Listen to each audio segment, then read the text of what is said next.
আসসালামু আলাইকুম রহমতুল্লাহি ওয়া আশা করি সবাই ভালো আছেন। আলহামদুলিল্লাহ আমিও ভালো আছি। আজকে ফিজিক্সের আরো একটি ক্লাস তোমাদেরকে স্বাগতম। আজকের ক্লাসে আমরা ফিজিক্সের চ্যাপ্টার 2 ভেক্টরের সব থেকে ইম্পর্টেন্ট টপিকটাই ঢুকবো, যেই টপিকটা আসলে আমাদের এই অধ্যায়ের মধ্যে সব থেকে বেশি গুরুত্বপূর্ণ। আচ্ছা, আগামীতে তোমরা যে সকল চ্যাপ্টার করবা ফিজিক্সের এবং যেইখানে তোমরা ভেক্টর পাবা সেইখানেই কিন্তু তোমাদের এই কনসেপ্টটা থাকবে। হোয়াটএভার, চলো আজকের কনসেপ্টটা দিয়ে আমরা শুরু করি ভিডিওটা। তো আজকে আমরা যেটা পড়বো সেটা হলো উপাংশ। উপাংশ। আচ্ছা, উপাংশর কনসেপ্টটা বোঝার জন্য আমাদেরকে একটা জিনিস হিসেবে একটু জ্ঞান রাখতে হবে। জিনিসটা হলো লম্বাংশের না, আচ্ছা সরি, লম্বাংশ উপপাদ্য। ঠিক আছে, লম্বাংশ উপপাদ্য আমি লিখে দিচ্ছি। লম্বাংশ উপপাদ্য। আচ্ছা, সর্বপ্রথম আমি যদি তোমাদেরকে বলি উপাংশ বলতে তোমরা কি বুঝো, তাহলে একটু জাস্ট লক্ষ্য করো। উপাংশ শব্দটাকে যদি আমরা একটু ভাঙ্গি, বিষয়টা কিরকম হয়? উপযোগ অংশ, তাই না? তো উপাংশ বলতে কিন্তু আমরা সাধারণত উপযোগ অংশ মানে ছোটখাটো কোনো একটা অংশ বুঝি। আর লম্বাংশ শব্দটা যখন তুমি পড়তেছো, তোমার কাছে কিন্তু প্রথমে লম্ব লম্ব একটা বিষয় আসতেছে। লাইক এই যে একটা একটা অক্ষের উপর আরেকটা অক্ষ লম্ব, অর্থাৎ এখানে আমাদের দুইটা অক্ষ দরকার, একটা হলো এক্স অক্ষ আর একটা হলো ওয়াই অক্ষ। এবং এক্স অক্ষ এবং ওয়াই অক্ষ কিন্তু একটা আরেকটার উপর কিন্তু লম্ব ভাবে থাকে। তো আমি যদি এখন এক্স অক্ষ এবং ওয়াই অক্ষ আঁকি, এটা এক্স অক্ষ এন্ড এটা ধরো ওয়াই অক্ষ, এটা এক্স অক্ষ এন্ড এটা কি ওয়াই অক্ষ। দেখো তো, এই এক্স অক্ষ এবং ওয়াই অক্ষ কি একটা আরেকটার উপর কি লম্বভাবে অবস্থিত না? যদি লম্বভাবে অবস্থিত হয় তাহলেই কিন্তু আমরা এখান থেকে লম্বাংশ উপপাদ্য কনসেপ্টটা বুঝতে পারবো। আচ্ছা, এখন যদি আমি এখানে একটা বিন্দু বা একটা একটা পি ভেক্টর দিলাম, যেটার মান আমি দিলাম ধরো তোমার 3 i cap plus 4 j cap, তাহলে তুমি সাধারণত কি বুঝবা? এই আই ক্যাপ দ্বারা আমরা কি বুঝাই? এক্স অক্ষের দিকে যে কত ঘর গেছে সেইটা। আর জে ক্যাপ দ্বারা কি আমরা ওয়াই অক্ষের দিকে যত ঘর গেছে সেটা বুঝাই না? তো সাধারণত যেহেতু 3 i ক্যাপ, তার মানে এক্স অক্ষের দিকে 3 ঘর, এই ধরো 1 ঘর 2 ঘর 3 ঘর। আর 4 j ক্যাপ তার মানে ওয়াই অক্ষের সাথে 4 ঘর, তার মানে কি 1 ঘর 2 ঘর 3 ঘর 4 ঘর। অর্থাৎ এই যে এই বিন্দুটা, এটাকে কিন্তু আমরা পি ভেক্টর দ্বারা প্রকাশ করলাম। তো এখন যদি আমরা এখান থেকে এই দাগটা দেই, এই যে গেল, মনে হয় বাঁকা দিছি, একটু বাঁকা হলে হবে, আরো বাঁকা করে ফেললাম। আচ্ছা, আমরা একটা সোজা দাগ দিব। এই তো এবার কি সোজা হয়েছে, তাই না? তো এটা কি আমাদের পি ভেক্টর? ঠিক আছে না? এটা কি আমাদের পি ভেক্টর না, বলো? এতটুকু ক্লিয়ার? যদি এতটুকু বুঝো, তাহলে আমি যদি নেক্সট কোনো বিষয় বুঝাই, তাহলে দেখো, তাহলে এই যে এক্স অক্ষ বরাবর যে 3টা ঘর গেছে, অর্থাৎ এই যে তোমার এই যে এতটুকু যে অংশটা আর এই যে এতটুকু অংশটা, আচ্ছা আর একটু বড় হবে, লাইক এই যে এতটুকু অংশটা, এই দুটো অংশ দেখো, এতটুকু অংশ এই যে পি ভেক্টরটা, এতটুকু অংশ এক্স এর দিকে এবং এতটুকু অংশ মানে উপরের দিকে এতটুকু অংশ ওয়াই এর দিকে গেছে। এটাই কিন্তু উপাংশ। লাইক তুমি যদি এক্স অক্ষের দিকে এতটুকু অংশ, এটা হলো পি ভেক্টরের এক্স অক্ষের দিকে উপাংশ। আর উপরের দিকে যে এতটুকু অংশ, এটা হলো পি ভেক্টরের ওয়াই এর দিকে উপাংশ। অর্থাৎ আমি যদি এখন বলি যে পি ভেক্টরের এক্স অক্ষের দিকে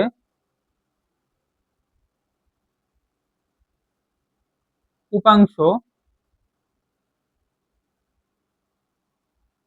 হবে পি এক্স, তাহলে আমরা কি বুঝলাম? এতটুকু অংশ তার মানে এতটুকু অংশ পি এক্স, আর ওয়াই অক্ষের দিকে এতটুকু অংশ মানে কি এতটুকু অংশ পি ওয়াই, আর এটা পি ভেক্টর। আচ্ছা, এবার দেখো তো, এইটা কি? এখান থেকে যদি আমি সোজা একটা দাগ কল্পনা করি, যদি একটা সোজা দাগ আমি কল্পনা করি, তাহলে কি এটা কি 90 ডিগ্রি হয় না? 90 ডিগ্রি হয় না? তার মানে কিন্তু একটা সমকোণী ত্রিভুজ হয়। তো সমকোণী ত্রিভুজের ক্ষেত্রে যদি আমি এখানে ভূমি চিন্তা করি, দেখো এটা কিন্তু ভূমি, এটা লম্ব, এটা অতিভুজ। এখন এটা যদি আমি চিন্তা করি, আর আমি কিন্তু একই সাথে কিন্তু এক্স অক্ষের দিকে অর্থাৎ ভূমির দিকে যদি চিন্তা করি, তাহলে আমার এখানে অতিভুজের মান পি ভেক্টর, এটা মানটা দেওয়া আছে, আমাদের অতিভুজের মানটা দেওয়া আছে, এন্ড আমি কল্পনা করতেছি ভূমির দিকে, তাহলে আমার ভূমি আর অতিভুজের সাথে সম্পর্কিত কোন ত্রিকোণমিতিক জিনিসটা আছে আমাকে বলো। তোমাদের সবার অ্যান্সার অবশ্যই হবে কজ, কারণ কজই হলো ভূমি বাই অতিভুজ। তাহলে আমি যদি এখানে কজ লিখি, দেখো কজ থিটা ইকুয়াল ভূমি, ভূমি কি আছে পি এক্স, আর অতিভুজ কি আছে পি ভেক্টর। এখন অতিভুজটা আসলে পি ভেক্টর না, আমরা যেহেতু এখানে মান নিয়ে কথা বলবো সেহেতু অতিভুজটা হবে কিন্তু পি। এখন তুমি যদি চাও এই পি লিখতে পারো তোমার ইচ্ছা, অথবা পির উপরে ভেক্টর দিয়ে মডুলাস দিয়ে দিতে পারো, একই কথা। তো আমরা জাস্ট পি লিখবো, ঠিক আছে, আমরা অত মডুলাস দিব না, জাস্ট পি লিখবো, দেখতে সুন্দর লাগে। তো এরকম যদি থাকে, তাহলে আমরা যদি এখন এইটাকে একটু, এই যে পি এক্স টাকে রেখে যদি আমরা এই পিটাকে সরায় নিয়ে আসি, তাহলে আমাদের বিষয়টা কিরকম হয়, পি এক্স হবে পি কস থিটা। কেননা এই যে কোণটা এক্স অক্ষের সাথে ধনাত্মক দিকের যে কোণটা সেটা হলো থিটা। এই জিনিসটা মনে রাখতে হবে যে থিটাটা কিন্তু আমাদের এক্স অক্ষের ধনাত্মক দিকের সাথে থাকবে। এক্স অক্ষের দিক কয়টা, একটা ধনাত্মক দিক আর একটা ঋণাত্মক দিক। যদি ঋণাত্মক দিকে দিয়ে দেয় তখন কিন্তু আমরা 360 ডিগ্রি থেকে মাইনাস করে আনবো। আসতেছি, বিষয়টা আমি সামনে আসতেছি। যাই হোক, তো এরপরে পি এর, না, পি ভেক্টরের এক্স অক্ষের দিকে উপাংশ কি, পি এক্স হলো পি কস থিটা। আচ্ছা, পি কস থিটা এতটুকু তো আমরা বুঝছি। এখন যদি আমি তোমাদেরকে প্রশ্ন করি যে পি এর ওয়াই অক্ষের দিকে উপাংশ কি, তখন তুমি কি বলবা। দেখো আমি জাস্ট লিখি এখানে এক্স এর বদলে ওয়াই। এখন ওয়াই অক্ষের দিকে উপাংশ, তাহলে এটাও কি ওয়াই হবে। এখন ওয়াই মানে উপরের দিকে, অর্থাৎ লম্ব, আর আমার অতিভুজের মান দেওয়া আছে, তো লম্ব আর অতিভুজের মধ্যে সম্পর্ক সাইনের, তো আমি জাস্ট এখানে সাইন লিখে দিব, সাইন থিটা। অর্থাৎ যদি তোমাকে এক্স অক্ষ বলে তাহলে তুমি জাস্ট পি দিবা এন্ড কস দিয়া দিবা কস থিটা, আর যদি ওয়াই অক্ষ বলে তাহলে তুমি সাইন দিবা। ঠিক আছে, ওয়াই অক্ষ বললে সাইন, এক্স অক্ষ বললে কস, জাস্ট এই জিনিসটা মনে রাখলে তোমাদের কিন্তু ইজিলি জিনিসটা হয়ে যায়। তো এতটুকু কনসেপ্ট যারা বুঝছো তারা অবশ্যই এটা নোট করো, যেহেতু আজান দিচ্ছে আমি কিছুক্ষণের জন্য চুপ থাকবো, এন্ড তোমরা এটা নোট করো, এরপর আমি বাকি ক্লাসটা শুরু করতেছি। ওকে, ডান, ঠিক আছে। তো আমরা এখন এই জিনিসটা আশা করি সবার বোঝা হয়েছে, তাই না, ভিডিও। আচ্ছা, ঠিক আছে। তো এখন আমি এই জিনিসটা মুছতে পারি, তো মুছি, সমস্যা নেই। এরপরে আমি তোমাদেরকে এখন এই জিনিসটাই আরেকটু ভিন্নভাবে, না ভিন্নভাবে না, মানে দু একটা সূত্র বের করব তোমাদের সাথেই, আর একটু হার্ড করার চেষ্টা করব যেন তোমরা হার্ড আসলেও বুঝতে পারো, ঠিক আছে। সবসময় ইজি খেলে তো হয় না, অবশ্যই একটু হার্ড লাগবে, কারণ হার্ডই আসে এখানে। তো আমি যদি এক্স অক্ষ বরাবর একটা রেখা নেই, এটা এক্স অক্ষ, এন্ড ধরো উপরে ওয়াই অক্ষ আছে, তো আমি প্রথমে একটা দিলাম, একটা ভেক্টর, এটা F1 ভেক্টর, এইটা F2 ভেক্টর, এইটা F3 ভেক্টর, এইটা F4 ভেক্টর। আচ্ছা, আমি যদি তোমাকে বলি যে ভাইয়া তুমি যখন একটা লব্ধি ভেক্টর বের করবা তখন তুমি কিভাবে বের করবা, তখন তুমি মনে করবা ভাইয়া তো আপনি শিখাইছিলেন ওই যে আমরা রেজাল্টেড ভেক্টরের যে আর এর সূত্র ছিল root P square plus Q square plus two P Q cos alpha, and থিটার সূত্র ছিল কি টেন ইনভার্স ওয়ান, যাই হোক সামথিং। তো ওই সূত্রটা ব্যবহার করব। আর তুমি কি জানো যে তোমার যদি জাস্ট দুইটা ভেক্টর দেওয়া থাকে তাহলেই তুমি ওই সূত্রটা ব্যবহার করতে পারবা। কিন্তু যদি তোমাকে দুইটার অধিক, তিনটা দেয়, চারটা দেয়, পাঁচটা দেয়, ছয়টা দেয়, আমি এখানে চারটা ভেক্টর আনছি, এটার লব্ধি ভেক্টর তুমি কিভাবে বের করবা। তো তোমার চারটাও দিতে পারে, তোমার 400টাও দিতে পারে, আবার তোমার একটাও দিতে পারে। তো সেই ক্ষেত্রে কিন্তু আমরা এই সাধারণত উপাংশটা ব্যবহার করি, এন্ড এই উপাংশ আসলে ইউনিভার্সাল, তোমরা চাইলে ওই দুইটা যদি দেওয়া থাকে ওইভাবে বের না করে তোমরা এইভাবে বের করতে পারবা। যাই হোক, তো যখন আমরা এরকম দেখবো যে একটা, দুইটা, তিনটা, চারটা ভেক্টর দেওয়া এন্ড চারটা ভেক্টরের লব্ধি ভেক্টর বের করতে বলছে, তখন সাধারণত আমরা যদি এখানে কল্পনা করি যে এইখানে এফ, এফ হলো আমাদের লব্ধি ভেক্টর, এফ কি লব্ধি ভেক্টর। আর লব্ধি ভেক্টর সাধারণত অন্যান্য সকল ভেক্টর গুলার যোগফল, মানে একদম সবগুলার যোগফলকেই তো লব্ধি ভেক্টর বলে। তো আমি যদি এখানে এফ ভেক্টরটা দেই, এই দেখছো আমি কি করছি না, ভেক্টর চিহ্ন দেই নাই, ভেক্টর চিহ্ন দেই নাই।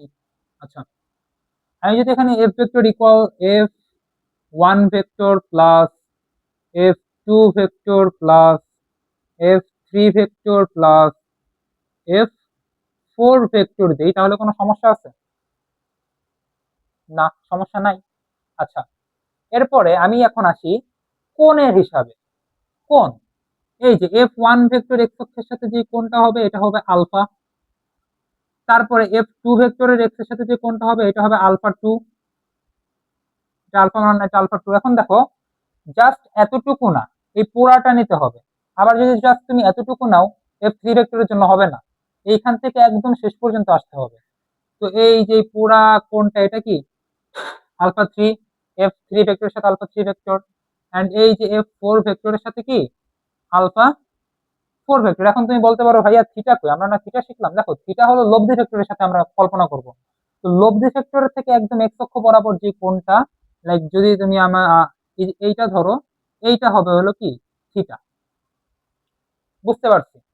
যদি আমরা বুঝতে পারি তাহলে দেখো, এখন যদি আমি এক্স অক্ষের দিকে ধরি তাহলে আমার কি আসবে? এক্স অক্ষের দিকে ধরলে আমার এক্স অক্ষের সাথে যে উপাংশটা আছে ওইটা আসবে। আবার যদি আমি ওয়াই অক্ষের সাথে ধরি তাহলে ওয়াই অক্ষের সাথে যে উপাংশটা আছে ওইটা আসবে। তো আমি যদি এখানে এক্স অক্ষের সাথে ধরি তাহলে আমাদের লব্ধি ভেক্টর কি এফ কজ থিটা হবে না? কারণ আমি জানি এক্স অক্ষ বললেই কিন্তু আমাদের অবশ্যই কজ আসবে, আর এফ তো এফই, দেখতে থাকবে না। F cause theta. আচ্ছা, এখন F cause theta, F F cause theta যদি থাকে, ডান সাইডে যেগুলো আমরা নিব এক্স অক্ষের সাথে ওইগুলোর আমরা উপাংশই নিব। এখন ওইগুলোর উপাংশ যদি আমি নেই তাহলে সাধারণত এখানে আমাদের কি আসবে? F one cos theta, theta না alpha, F one cos alpha one, এরকম আসবে না? লাইক আমি যদি তোমাদেরকে ডিরেক্ট না করাই একটু ভেঙে ভেঙে করাই, তাহলে দেখো এক্স অক্ষ বরাবর,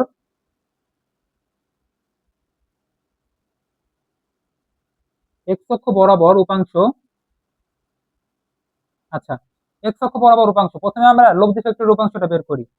এফ এর এক্স অক্ষ বরাবর উপাংশ, তাহলে কি এফ এক্স ইকুয়াল কি, আমরা কি জানি এফ কস থিটা। দেখাইছি তো এটা কিভাবে আসছে, তাই না? তো এফ কস থিটা আর এক্স অক্ষ আছে তো কস দিতে হবে। আচ্ছা, আমরা মেনটা পাইলাম। এরপরে আমাদের কি এফ ওয়ান ভেক্টর। তো এফ ওয়ান এর এক্স অক্ষ বরাবর, আচ্ছা যে ভেক্টর, ভেক্টর দিতে হবে এখানে, বরাবর উপাংশ হবে এফ ওয়ান এক্স। তো এখানে আমাদের সাধারণত এফ ওয়ান কস থিটাটা কি, এফ ওয়ান এর সাথে এক্স অক্ষ বরাবর কোনটা আসছে, এই যে এতটুকু আলফা ওয়ান, সেহেতু এখানে কি আলফা ওয়ান। ঠিক অনুরূপ ভাবে এফ টু ভেক্টর এর এক্স অক্ষ বরাবর উপাংশ হবে এফ টু এক্স, কি হবে F two cos alpha two. তাহলে আমরা বুঝলাম এফ থ্রিতে হবে F three cos alpha three, F ফোরে হবে F four cos alpha four. আচ্ছা, এই জিনিসটা তো আমরা বুঝছি। এখন যদি আমরা এই জিনিসটা বুঝি তাহলে আমরা কিন্তু এখানে আমরা কিন্তু ওয়াই অক্ষরটাও বুঝে গেলাম। ওয়াই অক্ষেও যদি আমরা এক্স এর জায়গায় জাস্ট ওয়াই দিব আর কজের জায়গায় জাস্ট সাইন দিব। এক্স অক্ষ আর ওয়াই অক্ষের মধ্যে পার্থক্য কি? কজের জায়গায় সাইন আর এক্স এর জায়গায় ওয়াই। তো আমরা যদি এখানে ওয়াই অক্ষ বিবেচনা করতাম, এফ সাইন থিটা হইতো, F one sine alpha one হইতো, F two sine alpha two হইতো, আর এদিকে সব এক্স হইতো। জাস্ট এইটাই, ঠিক আছে? এখন যদি এরকম হয় তাহলে যদি আমরা মান বসাই, আমরা তো মানটা পেলাম। তো আমরা যদি মানটা বসাই তাহলে দেখো কি হয়। ফার্স্টে আমরা এফ, আমরা যদি প্রথমে তোমার এক্স অক্ষের সাথে বের করি তাহলে আমাদের কি কজ আসবে। তো কি কজ থিটা, তাই না? যেহেতু এই কজের সাথে থিটা আছে তো থিটা। এখন এই সাইডে যেগুলো আছে F one F two F three F four, এগুলোও তো আমাদের এক্স অক্ষের সাথে, যেগুলোর মান আমরা বের করছি।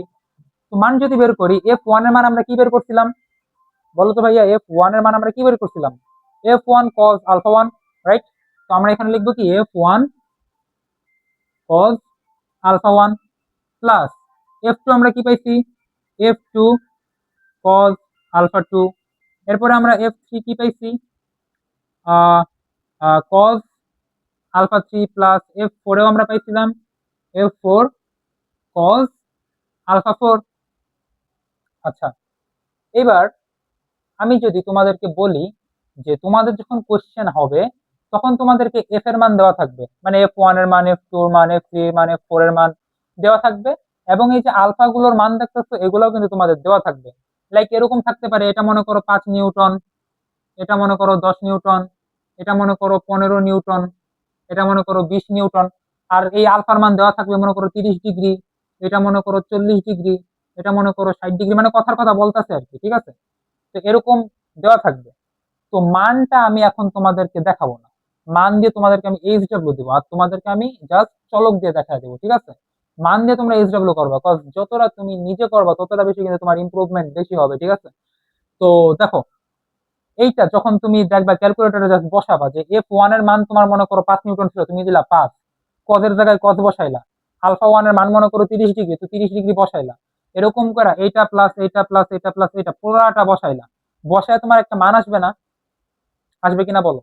লাইক আমি যদি একটু আরো গুছাইয়া দিই, যেমন F1 এর মান মনে করো 5 নিউটন এখানে দেওয়া ছিল, আর এই কজ তাহলে 5 কজ, আর আলফার মান মনে করো তোমার 60 ডিগ্রি, তো তুমি দিলা 60 ডিগ্রি, তারপর তুমি প্লাস দিলা F2 এর মান মনে করো তোমার 10 নিউটন, কজের কজ, আর এই আলফার মান মনে করো দেওয়া তোমার কত 30 ডিগ্রি, তুমি 30 দিলা।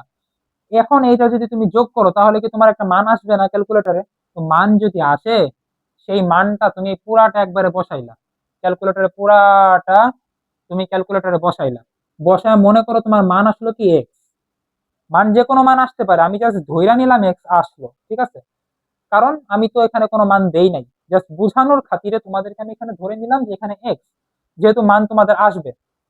ওকে, এখন আমি যদি এফ সাইন থিটার কথা বলি, sine theta, F sine theta কি? অর্থাৎ ওয়াই অক্ষ বরাবর, আমরা এটা এক্স অক্ষ বরাবর ধরছি, এখন ওয়াই অক্ষ বরাবর। তো ওয়াই অক্ষ বরাবর এখানে আমাদের কি হবে, আমি কিন্তু বলছি জাস্ট ওয়াই অক্ষ হইলে এফ এর জায়গায় এফ ওয়ান, সাইন কস এর জায়গায় সাইন, আম্মু কে কল দিচ্ছে দেখো তো, সাইন আর আলফা ওয়ান, ঠিক আছে, প্লাস F2 কস এর জায়গায় সাইন আলফা 2, প্লাস F3 কস এর জায়গায় সাইন আলফা 3, প্লাস F4 কস এর জায়গায় কি সাইন আলফা 4। এটাই তো। এখন সেম টু সেম ভাবে তুমি যখন এফ এর মান মনে করো সামথিং 10 নিউটন, তো 10 সাইন আলফার মান মনে করো 90 ডিগ্রি, তো দিলা, কথার কথা। যখন তুমি দিবা তখন কিন্তু সাধারণভাবে তোমার এখানেও একটা পুরাটা মিলে একটা মান আসবে, আমি ধইরা নিই সেই মানটা ওয়াই। যেহেতু ওয়াই অক্ষের সাথে আসবে সেহেতু আমি ওয়াই ধরলাম, যেহেতু এক্স অক্ষের সাথে আসবে সেহেতু আমি এক্স ধরলাম। অর্থাৎ আমরা এখানে কি পাইলাম, F cos theta equal X পাইলাম, F sine theta equal Y পাইলাম। যদিও তোমরা যদি মানে আমার কথা তো বুঝছো, তোমরা বুঝছো না যে মান তোমাদের দেওয়া থাকবে, কোন তোমাদের দেওয়া থাকবে, তো সেই অনুযায়ী যদি তোমরা বসায় দাও তোমরা একটা মান পাবা। এন্ড ওই মানটাই মনে করো এক্স, আমি ওই মানটা যেহেতু জানি না সেহেতু আমি এক্স ধরে নিচ্ছি, কিন্তু তোমরা জানবা আমি যখন একটা মান বসায় দিব তখন জাস্ট একটা মান আসবে, সেটা তোমরা জানবা। আচ্ছা, তো আমরা যখন এই ক্যালকুলেশনটা করলাম, করার পরে আমরা কি পাইলাম? আমরা পাইলাম যে F cos theta equal X and F sine theta equal Y. স্বাভাবিকভাবে তোমাদের এক্স অথবা ওয়াই, মনে করো এইটার মান আসছে 6 সামথিং, এটার মান আসছে মনে করো 7 সামথিং, কথার কথা বুঝাইলাম আর কি। যা মন চায় তাই আসুক, সেটা বিষয় না, তোমাদের মেন ফোকাস এইখানে। কজ ওইটার মান তোমরা পাইছোই, ওইটা বিষয় না। মেন ফোকাস কি এফ কস থিটা আর এফ সাইন থিটাতে। আচ্ছা, মেন ফোকাস যদি এখানে থাকে, তাহলে এখন আমাদের দুইটা জিনিস বের করতে হবে, একটা হলো লব্ধি ভেক্টরের মান, আরেকটা হলো লব্ধি ভেক্টরের দিক। এখন এটার মধ্যে আমাদের লব্ধি ভেক্টর কি এফ ছিল, তো লব্ধি ভেক্টর যদি এফ হয় তাহলে এর মান কি? এর মান হবে শুধু এফ। আর এর দিক কি? থিটার দিক। তাহলে আমাদের বের করতে হবে এফ এর মান আর এই থিটার দিক। তার মানে দুইটা জিনিস বের করতে হবে, অর্থাৎ প্রথমে আমাদের এফ বের করতে হবে মানে মান। তো এখন এই জিনিসটাকে আমরা কিছু করা যায় যেটার মাধ্যমে আমরা এখানে এফ পাবো, দেখো তো। ফার্স্ট আমি যদি এটাকে সমীকরণ 1 ধরি আর এটাকে সমীকরণ 2 ধরি, এখন তোমরা বলো যে এখানে কি করলে আমরা এফ এর মানটা পাবো? ম্যাক্সিমাম মানুষ অ্যান্সার দিবা যে আমরা যদি এখানে একটা যোগ বিয়োগ করি তাহলে কিছু একটা হতে পারে। বাট যোগ বিয়োগ করলে আসলে কিছু হবে না, যোগ বিয়োগ অবশ্যই করতে হবে কিন্তু তার আগে আমাদের বর্গ করতে হবে, ঠিক আছে? যদি আমরা একটু বর্গ করি তাহলে দেখো কি হয়। F cos theta whole square plus F sine theta whole square equal কি X square plus Y square, তাই না? আমরা যোগ করলাম, আমরা কি করলাম, যোগ করলাম, আমরা জাস্ট একটা বর্গ করলাম, ঠিক আছে? এখন এটা আমরা এভাবে লিখতে পারি যে ওয়ান স্কোয়ার প্লাস মানে 1 নং সমীকরণ ও 2 নং সমীকরণ বর্গ করে যোগ করি, ঠিক আছে? এখন যখন আমি এটা দিলাম তখন দেখো F square cos square theta আমরা ইকুয়েশনটা করি, ঠিক আছে? Plus F square sine square theta equal X square plus Y square. এতটুকু বুঝছো? এখন দেখো তো এইখানে কি জিনিস কমন যায়, এফ স্কোয়ার কমন যায় না দুটার মধ্যে থেকে? তো আমি নিলাম F square common. F square যদি কমন নি থাকে কি cos square theta plus sine square theta equal কি X square plus Y square. আচ্ছা, তোমরা ছোটবেলা থেকে দেখে আসছো না যে cos square plus sine square থাকলে কি এটা কি ওয়ান হয় মান? তো মান যদি ওয়ান হয় তাহলে এখানে এখানে কি F square equal X square plus Y square, কিন্তু আমাদের তো লাগবে এফ, এখানে তো এফ স্কোয়ার আছে, তো স্কোয়ারটা যদি আমরা ওই পাশে রুটে পাঠিয়ে দিই তাহলেই তো কাজ শেষ। তো F equal root X square plus Y square, এটাই তোমাদের সূত্র। নাও এইখানে উপাংশের লব্ধি ভেক্টর বের করার লব্ধি ভেক্টর মানে লব্ধি ভেক্টরের মান বের করার সূত্র এইটা, যে সূত্র আমি এতক্ষণ ধরে বের করলাম। তো এটা হলো তোমাদের সূত্র। এন্ড যখন মান দেওয়া থাকবে জাস্ট এখান থেকে তোমরা কি, আচ্ছা দেখাইতেছে, এটা পরে দেখাইতেছে লাস্টে। কয় মিনিট হয়েছে? 21। আচ্ছা, এটা কি আমাদের সূত্র। আচ্ছা, এখন এটা যদি সূত্র হয় তাহলে আমরা যাবো এখন থিটা, দিক নির্ণয় করতে হবে আমাদের, ঠিক আছে? এটা তো বুঝছো, স্বাভাবিক। আচ্ছা, তাহলে মুছি।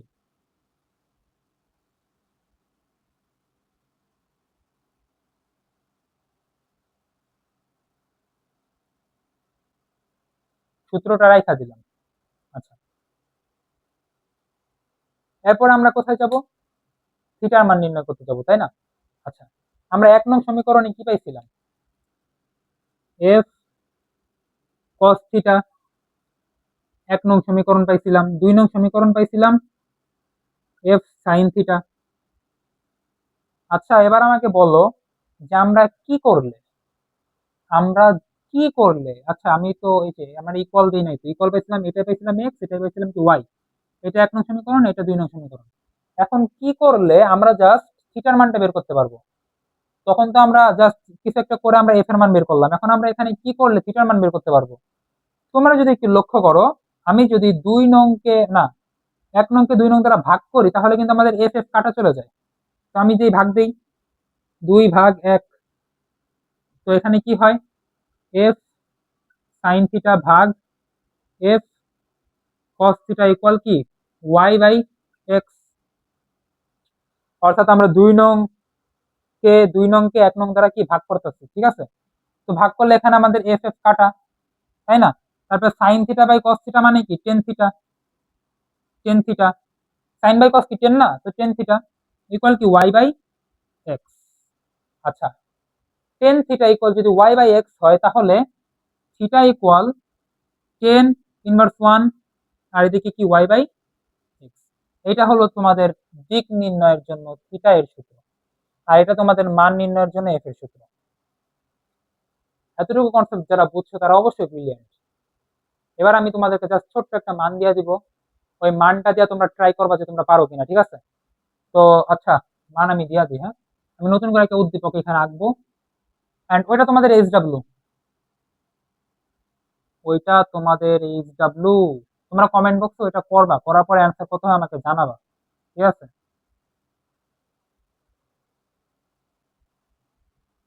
তাও আমি বুঝাই দিতেছি কেমনে করবা, অমনে অমনে করবা, ইনশাল্লাহ মিলবে।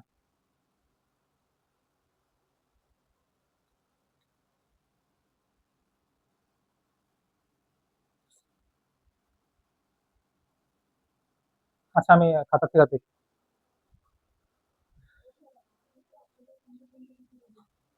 আচ্ছা, এই যে ফার্স্টে ধরো ধরো ফার্স্টে এখানে আমি তোমাদেরকে একটা প্রশ্ন দিই, ঠিক আছে? এটা ধরো 5 নিউটন, আর এটা হলো 30 ডিগ্রি। তারপরে আরেকটা দিলাম, না, আরেকটা দিলাম, এটা 10 নিউটন, এতটুকু 60 ডিগ্রি। তারপরে এটাও 10 নিউটন, এতটুকু 30 ডিগ্রি। এটা 15 নিউটন, এতটুকু 90 ডিগ্রি। এইটা 10 নিউটন, এতটুকু 45 ডিগ্রি। এখান থেকে তোমরা আমাকে এফ এর মান বের করে দিবা আর থিটার মান বের করে দিবা। কেমনে বের করবা জাস্ট আমি একটু ছোট্ট করে দেখা দিই। জাস্ট প্রথমে তোমরা সবাই প্রথমে এই যে তোমার এই যে কোণগুলো আছে না, এগুলো হিসাব করবা। এই যে এক্স অক্ষর সাথে এই যে F1, এটা কি F1 এর সাথে এটা আলফা 1, তাই না? আলফা 1, তো আলফা 1 এর কোণটা কতটুকু হবে বলো? আলফা 1 এর কোণটা হবে 30 ডিগ্রি। তারপরে এই যে F2 মানে আলফা টু কি 60 ডিগ্রি হবে? ভুললাও না, আলফা 2 একদম এইখান থেকে এই পর্যন্ত, এইখান থেকে একদম এক্স অক্ষ পর্যন্ত, ধনাত্মক দিক এক্স অক্ষ পর্যন্ত 60 যোগ 30 কত হয়? 90 ডিগ্রি। তারপরে যে এখান থেকে একবার এই পর্যন্ত 30 যোগ 60 যোগ 30 কত? 120 ডিগ্রি, তাই না? 30 60 60 120, আচ্ছা। এরপর 90 ডিগ্রি এখান থেকে এই পর্যন্ত, এই যে 45 ডিগ্রি আছে, এটা কি এদিকে চলে আসছে না? তো এই পুরাটা কি 360 ডিগ্রি। তো 360 ডিগ্রি থেকে যদি আমি 45 ডিগ্রি বিয়োগ দিই, কত হয়? যত হয় তত। ঠিক আছে? তো ব্যাপারটা বোঝা গেছে? এইভাবে তোমরা এফ এর মান বের করো, থিটার মান বের করো, এরপর আমাকে বলবা যে আসলে অ্যান্সারটা কত হয়েছে। ঠিক আছে? তো যাই হোক, আজকে ক্লাসটা এই পর্যন্ত। আশা করি আবার নেক্সট ভিডিওতে দেখা হবে, and ইনশাআল্লাহ নেক্সট ক্লাসে আমি আরো আরো অনেক বেশি ইম্পর্টেন্ট ম্যাথ আনতেছি, তো যেগুলা তোমাদের মিস করলে হবে না, মিস কিন্তু করা যাবে না। তো অবশ্যই সামনের ভিডিওটা দেখো। আল্লাহ হাফেজ, টাটা।